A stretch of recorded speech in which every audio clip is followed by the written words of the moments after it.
Assalamu alaikum everyone. I hope this everything is going good by the grace of Almighty Allah. I hope everything is going good. So everyone, today I am going to take your special class. The class topic name is the using the or the. So everyone, look at the whiteboard. So everyone, we know that English word, English alphabet 26. First of all, I wanna say again English word 26. So আমরা যদি একে divided করতে যাই দেন আমরা পাবো দুই ভাগে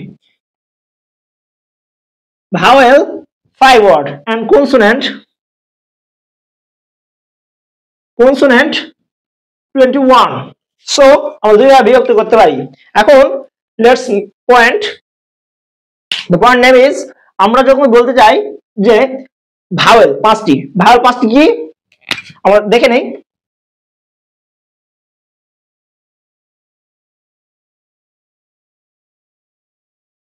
এই পাঁচটি এ ই আই ও ইউ এই পাঁচটি হচ্ছে ভাওয়েল, আর বাকি এই পাঁচটি বাদে ইংলিশে যে 21টি ওয়ার্ড আছে এই 21টি ওয়ার্ড হচ্ছে কনসোনেন্ট।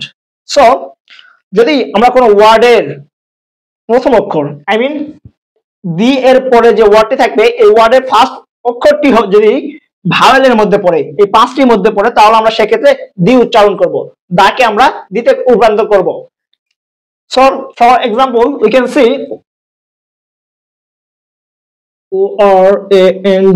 orange, the orange আমরা বলবো না কারণ এখানে ফার্স্ট ওয়ার্ডটি রয়েছে এই ভাওয়েল পাঁচটির মধ্যে এই ও। সো একে আমরা বলতে পারি the orange। আরেকটা উদাহরণ দেখি, ফর এক্সাম্পল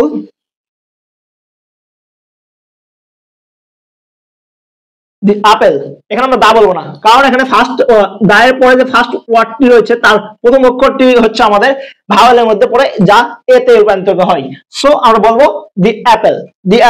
ফর এক্সাম্পল যদি আমরা এই পাঁচটি বাদে আমরা তো শিখলাম দি এর ব্যবহার, এক কথায় বলতে গেলে দা এর পরে যদি ফার্স্ট ওয়ার্ডটি প্রথম অক্ষরটি যদি হয় ভাওয়েলের মধ্যে তাহলে আমরা দি উচ্চারণ করব। Clear? I mean you understand?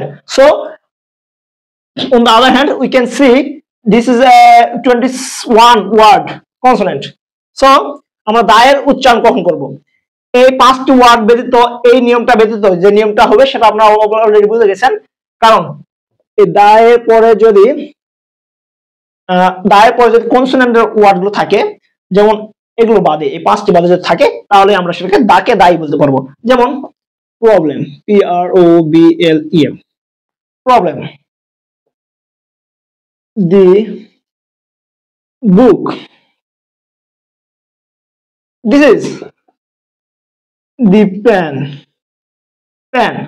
তাহলে আমরা কি বলবো এখানে the problem, the book, the pen, the problem, the book, the pen, the problem, the book, the pen, এগুলো সবগুলো আমরা দা বলবো। আর দি কোনগুলো বলবো? the orange, the apple, এগুলোকে আমরা দি বলবো। I think you also understand the clear this class. Okay, so everyone,